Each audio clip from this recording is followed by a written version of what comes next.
জেলায় জেলায় বিপ্লব ও সংহতি দিবস উপলক্ষে বিএনপির সমাবেশ। গণতান্ত্রিক পদ্ধতিতে নির্বাচিত সরকার চায় জনগণ। চট্টগ্রামে আমির খসরু।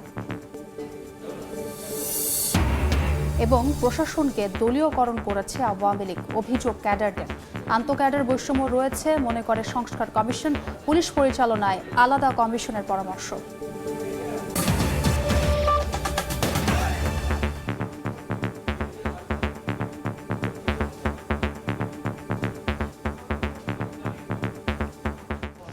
জনপদের সময়ের সঙ্গে আছে আমি ছোঁয়া খন্দকার। গাজীপুরে পোশাক শ্রমিকদের অবরোধে দিনভর যান চলাচল বন্ধ ঢাকা ময়মনসিংহ মহাসড়কে। প্রায় 16 কিলোমিটার তীব্র যানজটে দুর্ভোগ চরমে পৌঁছেছে যাত্রীদের। শ্রমিকদের দাবি 3 মাসের বেতন বকেয়া রেখে কারখানা বন্ধ করে দিয়েছে মালিকপক্ষ। দফায় দফায় চেষ্টা করেও শ্রমিকদের সড়ক থেকে সরাতে ব্যর্থ হয়েছে আইন শৃঙ্খলা বাহিনী। শনিবার সকাল 9টা বিক্ষোভে নামে গাজীপুরের টিএনজেড পোশাক কারখানার শ্রমিকরা। ঢাকা ময়মনসিংহ মহাসড়কের মালিকের বাড়ি এলাকায় সড়ক অবরোধ করে বিক্ষোভ করে তারা। এরপর থেকেই মহাসড়কে বাড়তে থাকে যানজট। এক পর্যায়ে স্থবির হয়ে পড়ে যান চলাচল। এতে দিনভর মহাসড়কে আটকে পড়ে গণপরিবহন সহ যাত্রীরা। শ্রমিকদের অভিযোগ 3 মাসের বেতন ভাতা না দিয়ে কারখানা বন্ধ রেখেছে কর্তৃপক্ষ। এতে মহাসড়কের দুই পাশের লেনে যান চলাচল বন্ধ হয়ে যায়। চরম দুর্ভোগে পড়েন যাত্রীরা। আজকে 3 মাস হয় আমরা ফ্যাক্টরি থেকে বেতন পাইতাছি না, টিএনজি ফ্যাক্টরি। আর আগেরও আমরা 42 দিনের বেতন পাই। যতদিন আমরা টাকা না পাবো এতদিন আমরা রাস্তায় থাকবো। জ্যাম হওয়ার কারণে এখন পর্যন্ত সারাদিন রোদ্রে, এই যে রোদ্রের ভিতরে সারাদিন বসা এখানে আন্দোলন করবে অফিসের সাথে, অফিসে তালা দিয়ে রাখুক, অফিস অবরোধ করে রাখুক। খবর পেয়ে পরিস্থিতি নিয়ন্ত্রণে আনার চেষ্টা করেন পুলিশ সদস্যরা। মালিক পক্ষের সাথে কথা হয়েছে, মালিক পক্ষ চেষ্টা করতেছে। বিজিএমএর লোকজন আমাদের এনে আসছিল, তারাও চেষ্টা চালাইতেছে। সবাইকে নিয়ে সম্মিলিতভাবে কাজ করে যাচ্ছি আর কি। আশা করি তাড়াতাড়ি সমাধান হবে। শ্রমিকদের আন্দোলনের কারণে নিরাপত্তার শঙ্কায় সারাদিন বন্ধ রয়েছে আশপাশের আরও 5টি কারখানার উৎপাদন। সময় সংবাদ, গাজীপুর। গণতান্ত্রিক পদ্ধতিতে নির্বাচিত সরকার এখন জনগণের চাওয়া বলে মন্তব্য করেছেন বিএনপির নেতারা।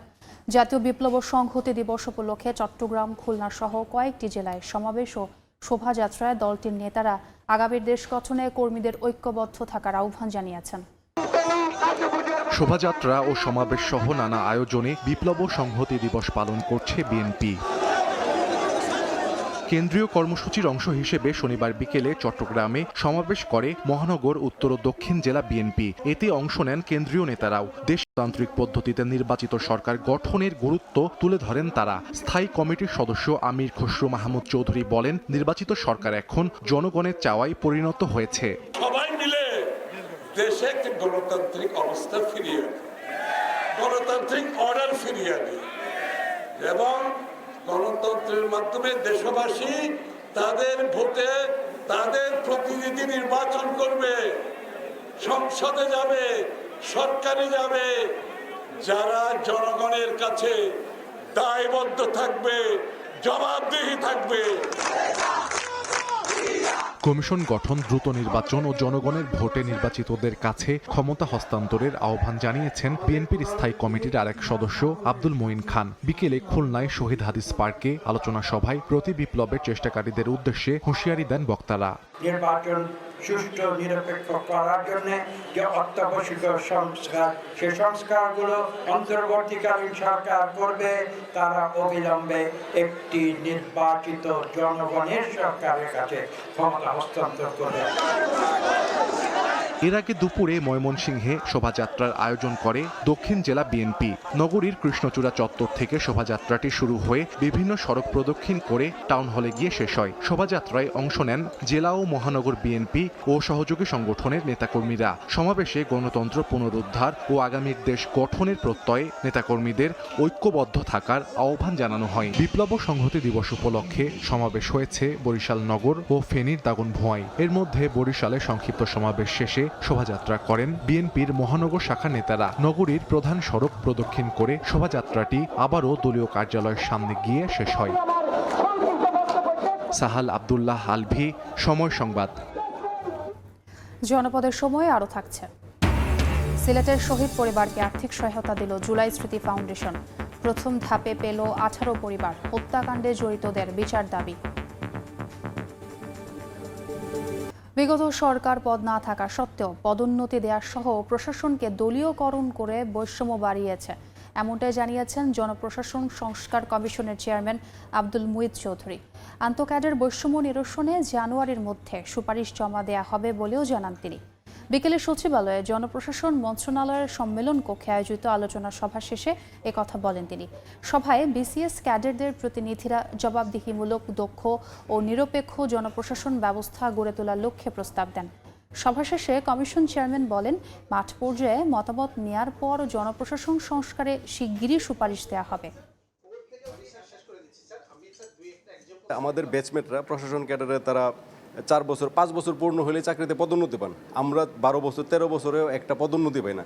সেই ক্ষেত্রে আমাদের বিভিন্ন ধরনের বৈষম্য রয়েছে। একীভূত তথ্য ক্যাডার দরকার, যে তথ্য ক্যাডারের অধীনে একইভাবে এবং খুব কস্ট ইফেক্টিভভাবে সরকারের যেমন টেলিভিশন, বেতার, তারপরে ডিএপি, পিআইডি যা আছে সবগুলো আমরা এক সূত্রে এক জায়গা থেকে এক প্ল্যাটফর্ম থেকে কাজ করব। আন্তঃক্যাডার বৈষম্য তো থাকবেই। শিক্ষা ক্যাডারে যদি কেউ থাকে, শিক্ষা ক্যাডারের ভিতরেই তো বৈষম্য আছে। আমি মনে করি গত সরকার এটা করেছে। ক্যাডারের একটা বৈশিষ্ট্য ছিল যে পোস্ট অতটা এর বেশি লোককে পদোন্নতি দেওয়া যাবে না।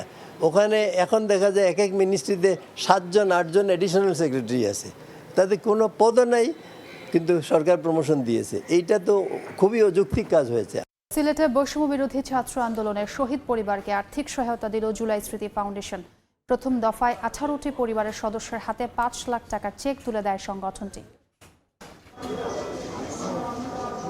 জুলাই আগস্টে নিহত শহীদ পরিবারের কষ্টের যেন শেষ নেই। স্বজন হারানোর বেদনা কিছুতেই ভুলতে পারছেন না তারা।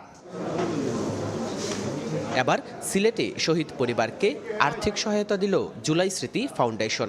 জেলা প্রশাসক কার্যালয়ের সম্মেলন কক্ষে 18টি পরিবারের প্রত্যেকের হাতে 5 লাখ টাকার চেক তুলে দেন সংগঠনের প্রধান নির্বাহী মীর মাহবুর রহমান স্নিগ্ধ ও সাধারণ সম্পাদক সার্জিস আলম। আমার ছেলে, আপনারা যত আছেন দেশে বিদেশে সবে দোয়া করবা। আমার ছেলে আশা করছিল বিদেশ যেত, সে বিদেশ যেত না। দ্রুত আন্তর্জাতিক ট্রাইব্যুনালে মামলাটা যেন স্থানান্তর করা হয়। শহীদ পরিবারের সব ধরনের সহযোগিতার আশ্বাস দেন সংগঠনের সাধারণ সম্পাদক সার্জিস আলম। বিভিন্নভাবে সহযোগিতার মাধ্যমে যে ফান্ডগুলো কালেক্ট হচ্ছে সেগুলোই আমরা আমাদের শহীদ পরিবারের কাছে পৌঁছে দিচ্ছি।